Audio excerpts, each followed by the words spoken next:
मैं तुम्हें यहाँ अपने कारनामे सुनाने नहीं बल्कि ये समझाने आया हूँ कि आज फिर इस देश को शहीद भगत सिंह और सुखदेव की जरूरत। जो दिखने में बेहद आम, मोटी नाक, खुरदुरा चेहरा और भारी आवाज, जिसने ढाबे पर बर्तन धोते हुए और रेल की पटरियों से कोयला बीनते हुए भी अपने सपने बुनने नहीं छोड़े, और जब वो कैमरे के सामने आया तो दुनिया देखती रह गई। कल से इस घर में चिराग नहीं दिखाई देना चाहिए, और खबरदार तुम लोग कहाँ गए किसी को इसका पता नहीं चलना चाहिए। ना जाने कितने रंग और कितने किरदारों का एक कुंभ।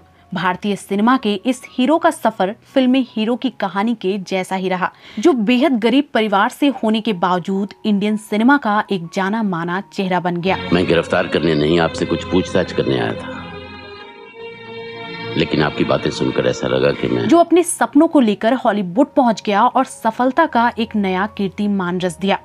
हम बात कर रहे हैं ओम राजेश पुरी, जिन्हें हम ओम पुरी के नाम से भी जानते हैं। आपने मुझे मेरा नाम बोलने से मना किया है तो मैंने इसका बता दिया। अब ये चाहे तो मेरा नाम बता सकता है। शान बढ़ते करता है क्या?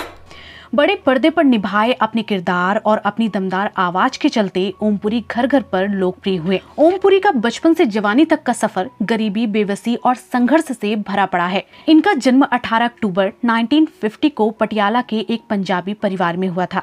इनके पिता पहले फौज में थे, बाद में उन्होंने रेलवे की नौकरी पकड़ ली। रेलवे क्वार्टर में इनका परिवार रहता था, जिसमें इनकी माँ और एक बड़ा भाई भी था। इनकी शुरुआती पढ़ाई अम्बाला से हुई। ओम पुरी के घर से थोड़ी दूर पर एक रेलवे यार्ड हुआ करता था, जहां बचपन में वो अक्सर जाकर सोया करते थे। एक दिन इनके पिता को रेलवे गोदाम में चोरी के झूठे आरोप में पकड़कर जेल भेज दिया गया, जिसके बाद अपना पेट भरने के लिए ओम और उनके भाई ने मजदूरी की। ओम 6 साल के थे, उन्होंने एक ढाबे में बर्तन साफ करने का काम पकड़ लिया, जिससे उनके खाने का जुगाड़ तो हो ही जाता था। अक्सर दोनों भाई रेलवे ट्रैक पर पड़े कोयले को उठाकर घर ले आते थे, जिससे उनके घर में चूल्हा जलता था। लेकिन ओम पुरी को एक्टिंग का शौक बचपन से था। जब वो कॉलेज पहुंचे तो वो थिएटर करने लगे। एक बार ओम पुरी ने कॉलेज के एक प्ले में अभिनय किया, जिसे देखकर वहां मौजूद पंजाब के मशहूर थिएटर एक्टर हरपाल टिवाना उनके कायल हो गए और उन्हें अपना थिएटर ग्रुप ज्वाइन करने के लिए कहा। 150 रुपए में ओम ने थिएटर ज्वाइन किया।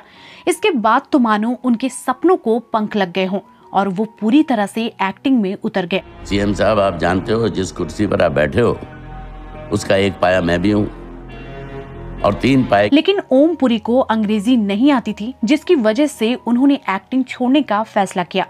लेकिन किसी ने उन्हें समझाया और कहा कि हिंदी में डायलॉग बोलो, साथ ही इंग्लिश न्यूज़पेपर पढ़ो और दोस्तों से अंग्रेजी में बात करो। फिर तो किसे नहीं पता कि ओम पुरी ने हॉलीवुड की 25 से 26 फिल्में इसी अंग्रेजी में कर डाली। ओम पुरी को फिल्मों में पहला ब्रेक 1976 की मराठी फिल्म से मिला था, लेकिन बहुत कम लोग जानते हैं कि उनकी पहली फिल्म चोर चोर छुप जा है, जो बच्चों पर आधारित थी। 1990 में आई फिल्म आक्रोश ही वो फिल्म रही जिसके बाद ओम किसी पहचान के मोहताज नहीं रहे। एक गरीब शोषित आदिवासी के किरदार को उन्होंने ऐसे जिया कि मानो अपनी ही कहानी कह रहे हों। इसी फिल्म के लिए ओम पुरी को बेस्ट सपोर्टिंग एक्टर का फिल्म फेयर पुरस्कार मिला। इसके बाद तो उन्हें बड़ी बड़ी फिल्मों के ऑफर भी मिलने लगे। ओम पुरी का सिक्का बॉलीवुड में जम चुका था और उनका टैलेंट फिल्म दर फिल्म हुंकार भर रहा था। जाने से डरते थे, हमने खून पसीना एक करके उसे बाजार का रूप दिया है, कचरा ढोया है हम लोगों ने अपने सर पर। उन्होंने हर तरह के रोल निभाए, चाहे वो गंभीर हो या कॉमेडियन। हर किरदार में वो ऐसे ढल जाते थे कि देखने वाले देखते ही रह जाए। 90 का दशक आते आते उन्हें अंतर्राष्ट्रीय पहचान मिलने लगी थी। उन्होंने बॉलीवुड से हॉलीवुड में अपनी एक्टिंग का डंका बजाया। ओम पुरी की आवाज और डायलॉग डिलीवरी हमेशा से शानदार रही। शायद अब हम लोग कभी नहीं मिलेंगे, इसलिए जाने से पहले कुछ बातें क्लियर कर देना चाहता हूँ। द जंगल बुक में बगीरा के किरदार में उनकी आवाज ने ऐसा इतिहास रचा कि बॉक्स ऑफिस के कई रिकॉर्ड ध्वस्त हो गए। 1990 में ओम पुरी को हिंदी सिनेमा में उनके योगदान के लिए पद्मश्री से भी नवाजा गया। ओम पुरी अपने करियर में जितना सफल रहे, उनकी दोनों शादियां उतनी ही बड़ी फ्लॉप साबित हुई। इनकी पहली शादी साल भर भी नहीं चल पाई और दोनों का तलाक हो गया। फिर जल्दी ही 1993 में उन्होंने दूसरी शादी की, जिससे उनका एक बेटा हुआ। उनकी दूसरी पत्नी ने उनके खिलाफ कुछ ऐसा कहा जिससे वो जीते जी कभी नहीं उभर पाए और शराब के आदी हो गए और 6 जनवरी 2017 को दिल का दौरा पड़ने से उनका निधन हो गया।